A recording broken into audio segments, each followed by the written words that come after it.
shall we begin? Let the games begin. All right. A new age has begun. An age of freedom. Are you not entertained? Are you not entertained? Get to the chopper! This is going to be quite the ride.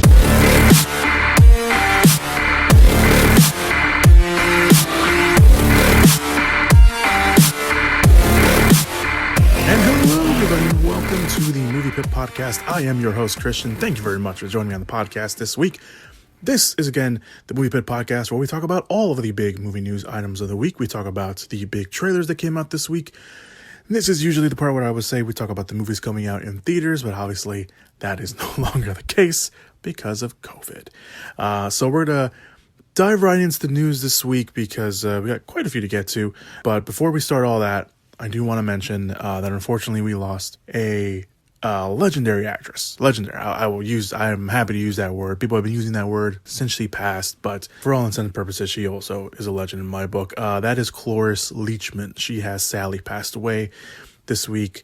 The news of her passing came out on Wednesday. She died at the age of 94 to natural causes. Thankfully, it wasn't anything to do with COVID. Leachman broke onto the scene thanks to her playing Phyllis Lindstrom, the landlady on the Mary Tyler Moore Show. She actually earned 2 Emmy wins and got her own spinoff because of that role. In fact, she's actually been nominated 22 times for an Emmy, winning 8 of those and tying for the most individual wins of all time with Julie Louis-Dreyfus. She earned herself an Oscar nomination for her role as Ruth Popper in The Last Picture Show for Best Supporting Actress.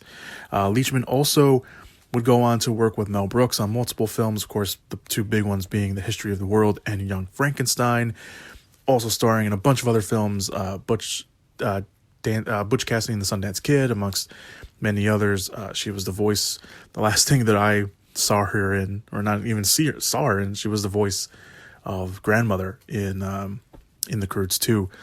So it's a shame. I usually don't talk about the passing of actors because it's there's no easy transition, but a lot of the times you just got to mention it because of the work that they have done. And obviously there's been a lot of people coming out and telling their stories about Cloris Leachman and how she was on sets and how great she was. So obviously a very my thoughts and prayers go out to her and her family and anyone who was personally affected by her passing. So I just wanted to mention that. So let's again, no easy transition from that, but let's move on to the movie news items. There were a couple movie news items that came out after the podcast came out last week. They were, of course, related to movie release shifts. 20th Century Studios has shifted their movies from the first half of the year to the later half of the year, at least for now. The King's Man, which is, of course, the prequel to the Kingsman series, has moved from March to August 20th. That has been moved around a couple times, even before COVID, I believe. Still no word yet on whether it will actually just be in theaters or if it will move from theaters to a streaming service as well, but no word on that. The family animated film Wrong's Gone Wrong has moved from April to October 22nd. And another animated movie that has not been moved, it has been moved, it's just been moved from the release schedule entirely. That is the Bob's Burgers, the movie, animated movie. That was set to come out on April 9th, but it has now been completely removed. No reason as to why it's been completely removed, although the Bob's Burgers family did also suffer their own loss a couple weeks ago. One of their lead animators passed away. So yeah, that's 20th Century Studios. Paramount Pictures decided to delay the release of A Quiet Place Part 2 again. The movie was originally set to come out last year in March and was arguably one of the first big movies to move because of COVID, the other one being No Time to Die. But A Quiet Place 2 was technically, I think, the first movie to be delayed. It was simple thinking. It was foolish thinking at the time that this would be done at that point by Labor Day, because they had moved it to September. But obviously that's not the case. So now A Quiet Place Part 2 will now come out on September 17th of this year. Paramount and director John Krasinski have been pretty adamant that they want the movie to come out in theaters. They want the audience to see this in theaters. I don't blame them for holding it off as long as they possibly can. maybe even a little bit longer. Paramount also moved another movie that came out this week, but I might as well just lump it in here. They have moved the animated feature Rumble, which they co-produced with WWE Studios. That movie was supposed to come out on May 14th, but now it will come out next year. So they've completely moved it to February 18th.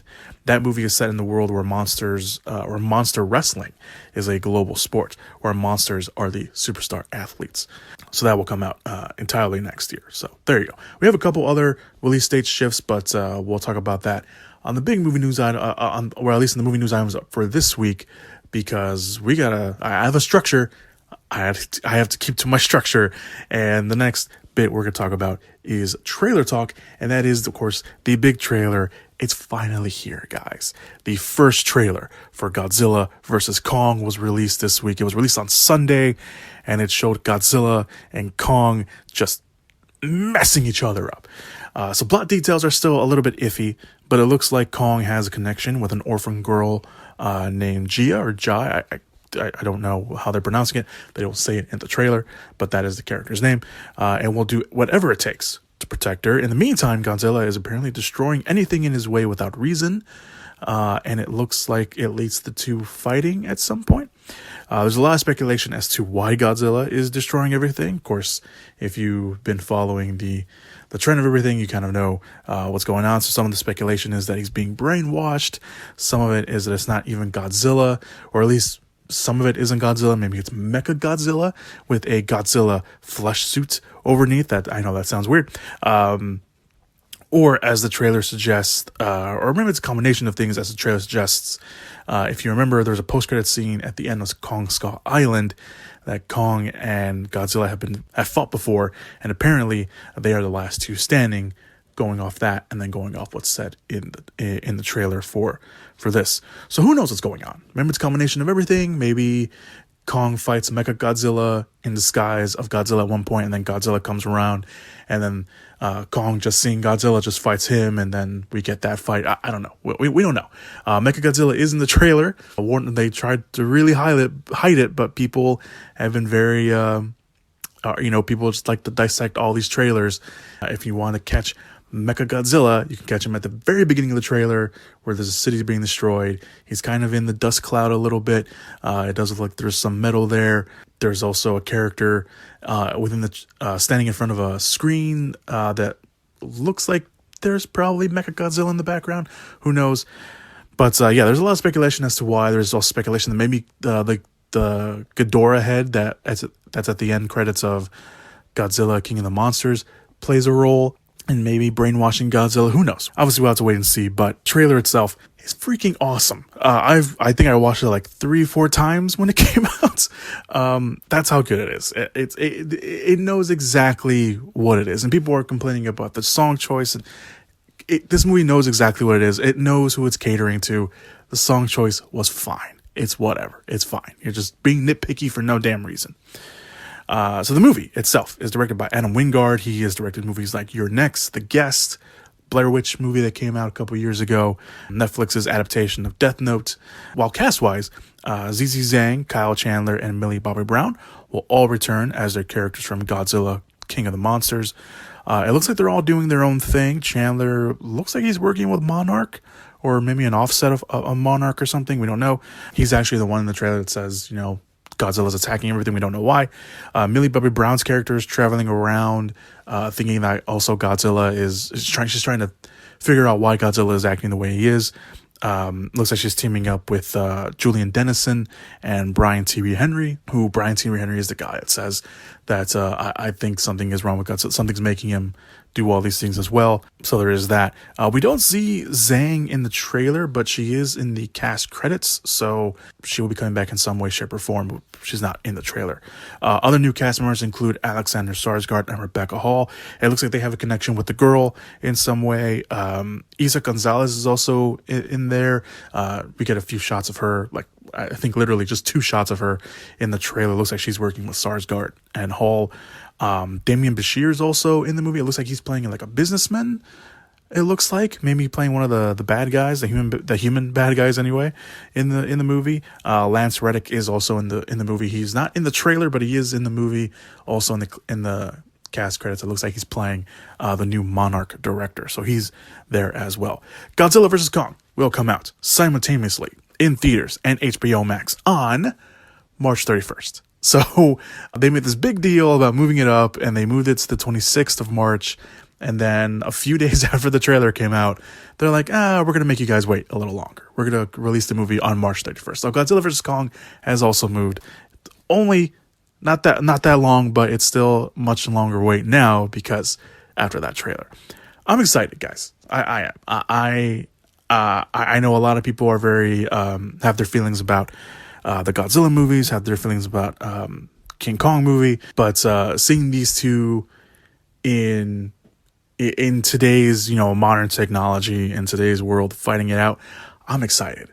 I cannot wait for this trailer, or I cannot wait for this movie. I couldn't wait for the trailer, but now I can't wait for the movie because of this trailer. So I'm looking forward to it. I am. If you haven't seen the trailer yet for some reason, of course, I will link that down below in the description / show notes area, so you guys can go check that out. There is another trailer that came out this week. I don't really have too much to say. It's not as exciting as Godzilla vs. Kong, I should say. But it's Barb and Star. I think they changed the title of the movie. Because originally it was called Barb and Star Go to... what was it called? It's Barb and Star. I'll just say Barb and Star. It stars Kristen Wiig. It's done by the same team that did... or some of the same team that did Bridesmaids. So you guys got that going for it. But so the trailer down there, it starts off kind of like Stranger Things for some reason. And then it's just kind of playing off the fact that these two are very different from anyone else. All right, let's move on from that to Quickfire. I haven't done Quickfire in a while. I mean, I haven't done podcasts in a while, but I haven't done Quickfire in a while. Quickfire is usually, this is part of the show for anyone new listening, or you just need a reminder of movie news items that are pretty self-explanatory. I don't have too much to say about them, but I usually want to make note of them because of the people involved. It's usually just, personal reasons of people that I like. And I think the project sounds kind of interesting. So the first quickfire movie news item is that Samara Weaving is set to appear in the biopic Liz about the American founding mother and celebrity Elizabeth Patterson Bonaparte. If you don't know who Elizabeth Patterson Bonaparte is, she was a Baltimore socialite.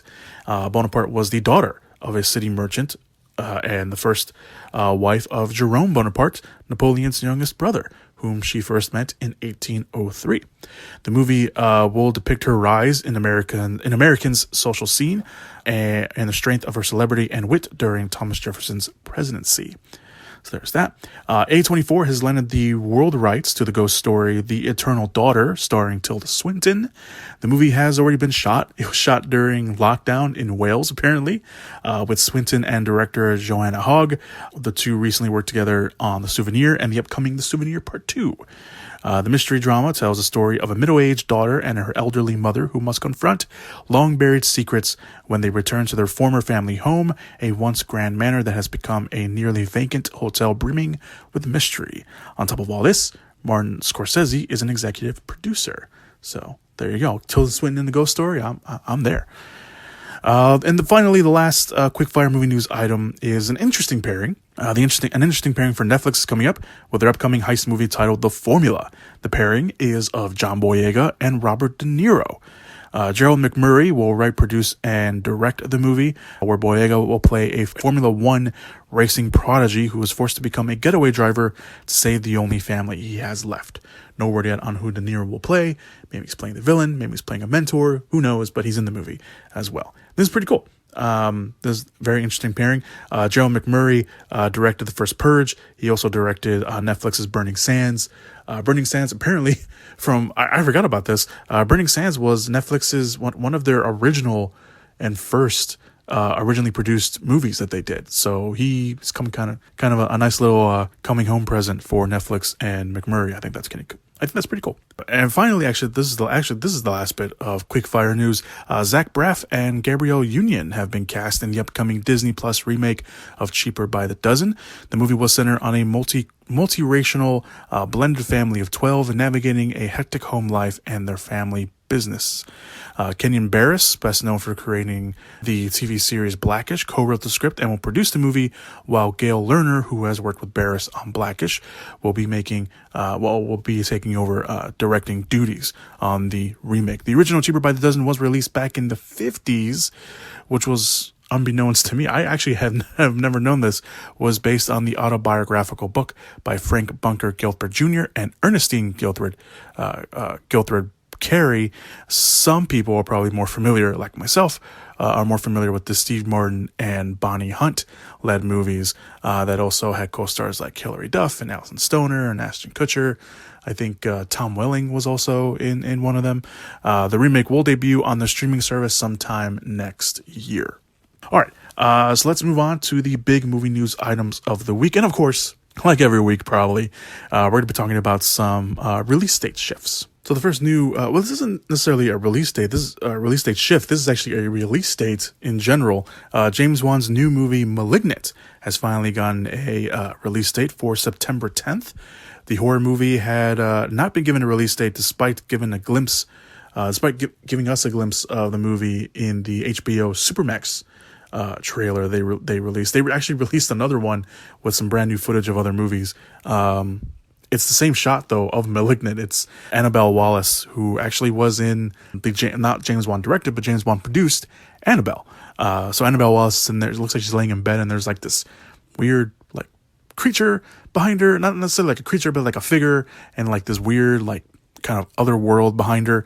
So that's the only like footage we have gotten from Malignant. We don't know anything about the plot other than Annabelle Wallis is in the movie, and she's obviously being haunted by something wicked. So there is that. I'm a huge fan of James Wan and his horror movies, and I've been looking forward to this. Was supposed to be like a little horror movie for James Wan, but the pandemic hit when they were filming, and apparently he just went full hard on it and has created this new epic little horror movie that he's coming back to. So I think this is kind of cool. I've been looking forward to that for a little while. All right, the next movie move. This is an actual move. Columbia Pictures has moved the sequel to Escape Room to January 7th, 2022. The first movie saw a group of strangers who find themselves in a maze of deadly rooms, forced to work together to find clues to escape every room or die.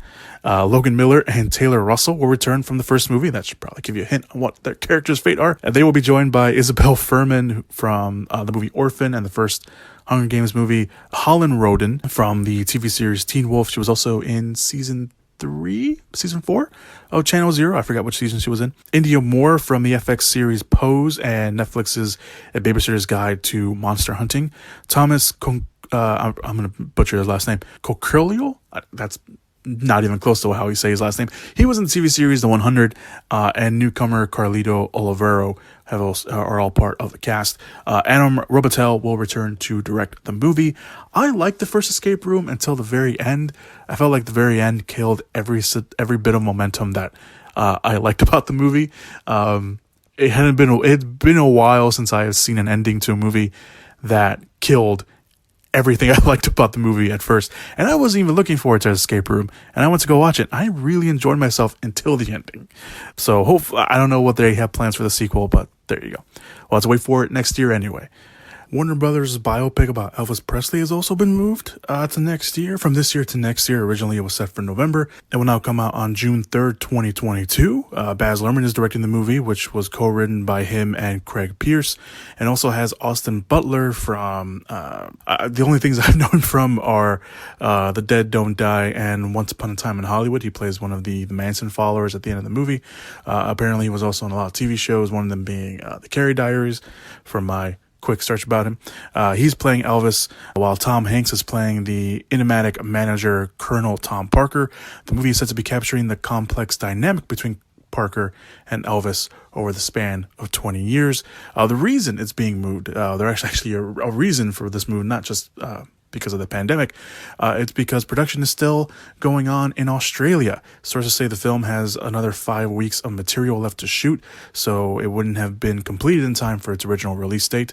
The movie is taking a little bit longer to film, not because of the pandemic. Well, sort of. I mean, pseudo because of the pandemic, because you remember going back to March, it was shut down because Tom Hanks and his wife got COVID. They were the first public celebrities to go, they were the first celebrities to go public with getting affected by COVID. So they had to shut down production for that, obviously. Probably was telling that the movie wasn't going to come out because Warner Brothers, when they announced their rollout to HBO Max, this wasn't a part of it. So we probably should have anticipated that. Speaking of Warner Brothers, we all knew it was coming, but now we know when exactly it's going to come out. HBO Max announced the release date for the Snyder Cut of Justice League. That date is March 18th.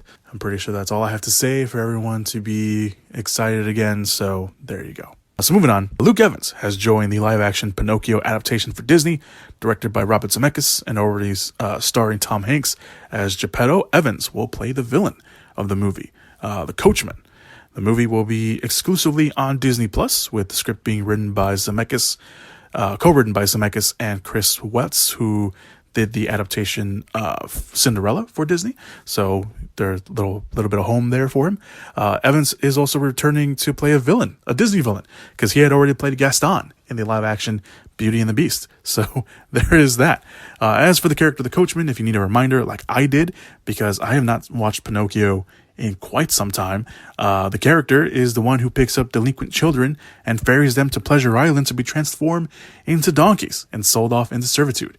If you forgot that there is a scene in the movie where Pinocchio turns into a donkey, yes, there is. It happened. That was nightmare fuel for a lot of people. A lot of people apparently remember that scene. I didn't. Maybe I blocked off from my memory. Who knows? But there is that scene. Luke Evans obviously has a history of playing villains, so I'm sure that he will knock this one out of the park. Let's move on to the next movie news item. Corey Hawkins from Straight Outta Compton and Kong Skull Island has joined Last Voyage of the Demeter, which is being directed by Andre Ovidal, who directed The Autopsy of Jane Doe and Scary Stories That Tell in the Dark. The movie is based on a single chapter in the Captain's Log from Bram Stoker's classic Dracula.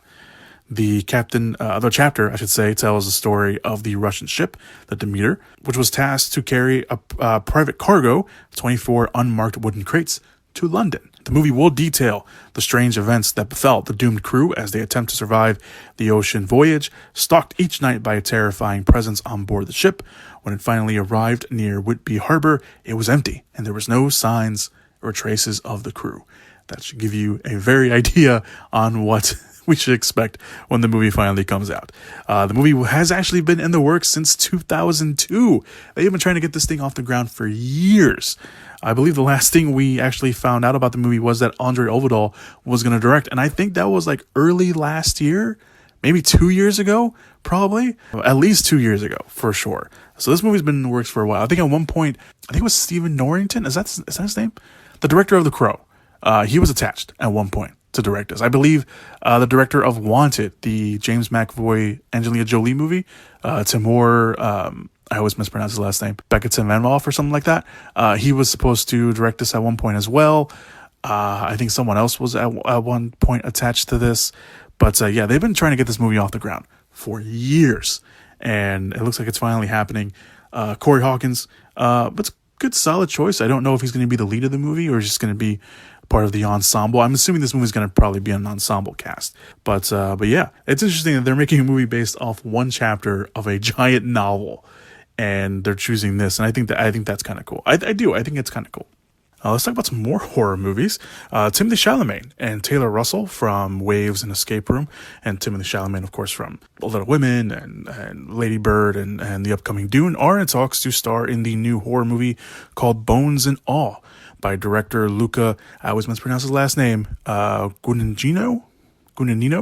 He, of course, directed Chalamet in Call Me By Your Name, based off the novel by Camille DeAngelis and being written by, I'm going to butcher his last name too, Dave Kognich. I don't know if that's how you say his name, but he has actually worked with the director on A Bigger Splash and the Suspiria remake. He actually wrote both those movies. Anyway, the movie follows a young woman named Marin Yearly who travels across the country as she searches for her father she's never met, all in an attempt to understand why she has the urge to kill and eat the people that love her. Does sound like a horror movie. Deadline reports that multiple studios and streamers are eyeing the project to snag it up. Production is expected to begin in either April or May, so we'll probably be hearing a little bit more about that project. Nice little reunion there.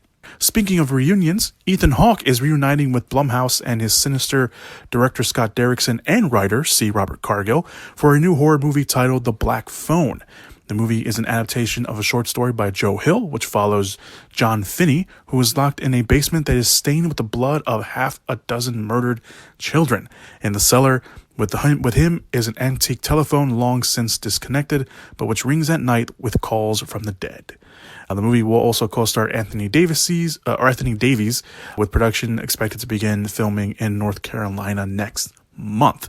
So this is also apparently Hawke's 9th collaboration with Blumhouse, because the movie will also be done through Blumhouse, or Jason Blum is producing the movie. That started with The Purge, and recently with the released series The Good Lord Bird that Ethan Hawke is a part of. That sounds pretty cool. Obviously Sinister made waves and has left a mark on a lot of horror fans and non-horror fans alike. So it's a nice little reunion for all those people. Speaking of Blumhouse, a Requiem for a Dream reunion, try saying that 5 times fast, is in the works, as Darren Aronofsky will reunite with Jared Leto on the thriller titled Adrift for Blumhouse, based on a short story of the same name by Koji Suzuki, who also wrote the original Ring movies. So you can probably expect where this movie is going. Adrift takes place on the open sea and follows a fishing boat that discovers an abandoned yacht with a strange distress call. When a deckhand agrees to take control of the yacht solo as it's towed into port, he discovers why the more experienced crew members call it a ghost ship. The movie has been in the works for quite some time, apparently, because Deadline, which reported on this, noted that Leto got a hold of the short story somehow and has been working on this thing for 10 years. That is ridiculous.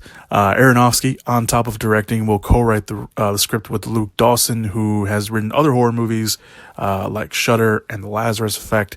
Shudder itself is also a remake of a movie, and multiple buyers are circling the movie. Aronofsky will direct The Whale for A24 with Brendan Fraser in March. We talked about that, I believe, last week or 2 weeks ago on the podcast. But Adrift could be the next movie after that, so we'll have to wait a little bit on that. Leto, on the other hand, of course, has The Little Things coming out this weekend on HBO Max, and in theaters simultaneously. Again, if there's a theater open near you, with Denzel Washington and Rami Malek. And of course, he has Morbius coming out next year. So this sounds pretty interesting. Sounds pretty cool. We can expect some spooky stuff. Obviously, being out on the ocean is spooky enough, but you add potential ghosts to the mix. I think we're in for a nice little thrill ride with that. And Darren Aronofsky getting behind the whole horror thriller aspect. I think that's kind of cool too. All right, so let's move on to some video game adaptation news. We actually have two news items for that. The live action adaptation of the hit game franchise Borderlands has found another big name to add to the cast in Kevin Hart. The movie already has Cate Blanchett set to star in the Eli Roth directed movie. As you can tell, I'm not a fan of Eli Roth. Hart will play Roland. For those unfamiliar with the character and the world, Roland is a skilled ex-soldier turned mercenary who is extremely skilled with a variety of weapons, but notably prefers shotguns and rifles. The world itself follows a group of vault hunters who travel to the distant planet of Pandora, not the same Pandora as Avatar, a different Pandora, to hunt down a vault said to contain advanced alien technology. Of course, they are not the only ones after it.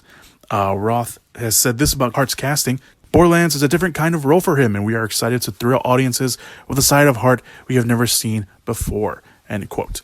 Blanchett, on the other hand, will play Lilith, who was a part of, or is one of the main characters, I should say, of the Borderlands series. The script for the movie has been done, the last was done anyway, last reported, done by Craig Mancine, who is currently working on another video game adaptation in The Last of Us TV series. So he's got his niche. He's also done, I want to just list off other things he's done. He has done Scary Movie 3 and 4, had a hand in writing The Hangover Part 2 and 3, Identity Thief, The Huntsman Winter's War, and the HBO series Chernobyl.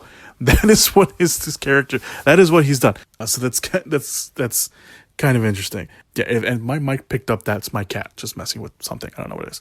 But yeah, that's what he's done. So that's kind of interesting. I haven't played Borderlands. I'm gonna be honest, I haven't played Borderlands. I've seen other people play Borderlands. I know what the world is, and I've seen like videos and stuff of people playing it and like clips and stuff. So I know kind of what to expect of that world and of these characters. But Kevin Hart's casting, it does lead to something. It does, when you see Kevin Hart in the movie, like, okay, you know what to expect from Kevin Hart. But Roth saying that, this is going to be something different. I don't expect Kevin Hart to go full blown, serious action star, because it is still Kevin Hart. I mean, nothing against Kevin Hart. I do like Kevin Hart. I like Kevin Hart in doses, but it should be interesting to see him, if it is true that he's going to, they're going to do something different where he's going to play probably a serious action star. That will be interesting to see. The world itself doesn't take itself too seriously, so I think Kevin Hart's probably fits in that world if they do try to do something different. So, okay, let's do it. I'm always game for when actors go outside their comfort zone. And if Kevin Hart wants to play a serious action star, then great, let him do it. I mean, Kevin Hart has done, he did that. Granted, it was kind of a dramedy. It wasn't a full-blown drama. He did that movie with Bryan Cranston that was a remake of a French movie. I forgot now. I can't remember what it was called. But I know he did that. So yeah, let him do something different. I'm always game for when actors want to go outside their comfort zone and do something different. So I already said that, but I'm gonna say it again. So let's see. Let's give it a chance. But we'll see what happens with that. No word yet on when the movie will go into production, but with the cast coming together, I can only assume that it's gonna probably happen soon. The second video game news we have is that the Tomb Raider sequel has found its new director, and it is in Misha Green. This will mark her feature directorial debut, I should say. She created the WGN America period drama Underground, which had 2 seasons, both of which were met with strong and positive reactions.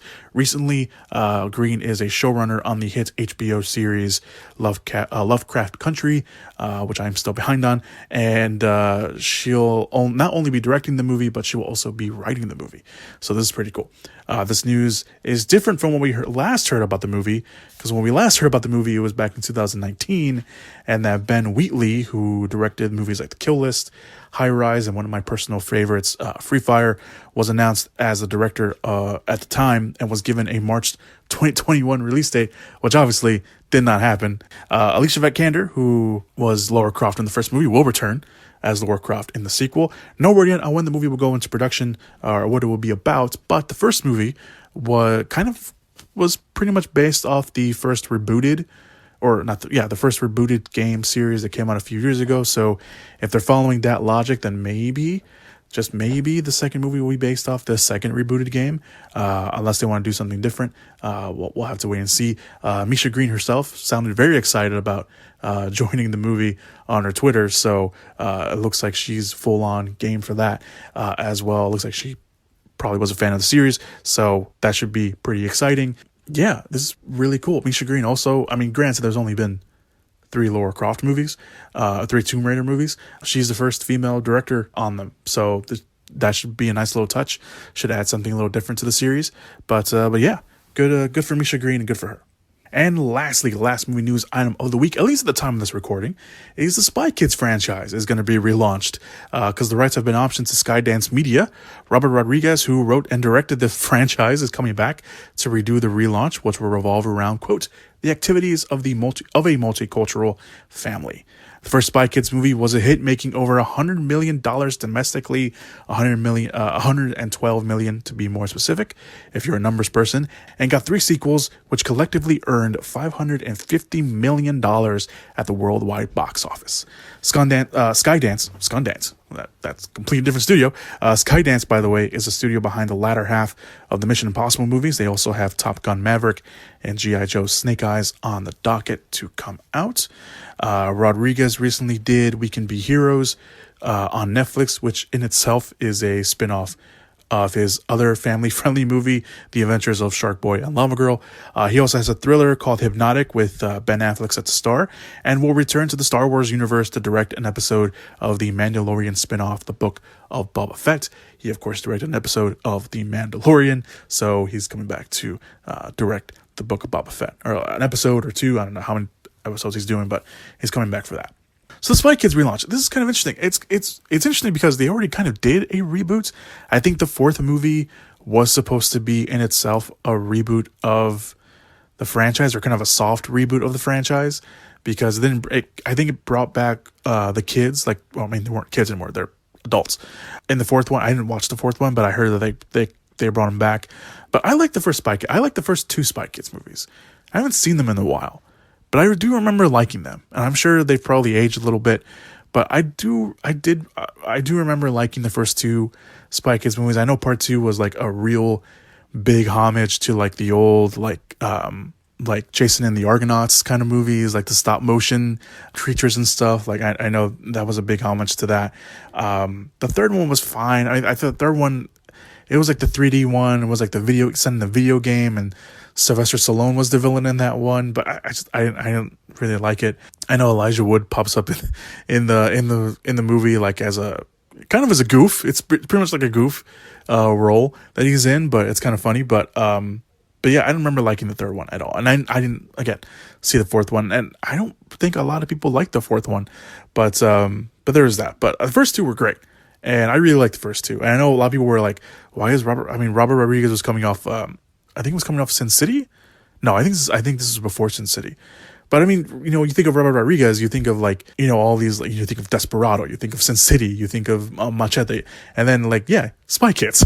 And it's like, no, yeah, it's like, you know, he had kids and he wanted to do something for his kids, so, you know, let him do that. And he did Spy Kids, and this is what we got from it. And I don't know, I mean, I didn't watch the last one. Maybe I'll go back and watch the Spy Kids movies, but I think if they want to relaunch it, I think it's fine.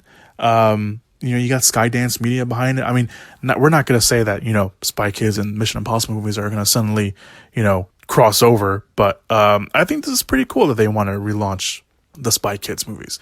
I don't know if they're going to do like a full-on reboot and bring back some people, but I think if they want to like do like a full reboot, I think it should be interesting to see how they go with that. Because, you know, the first Spy, you know, the whole point of the first couple Spy Kids movies is that it was a Latino family, and that was kind of the first time that we've kind of seen that.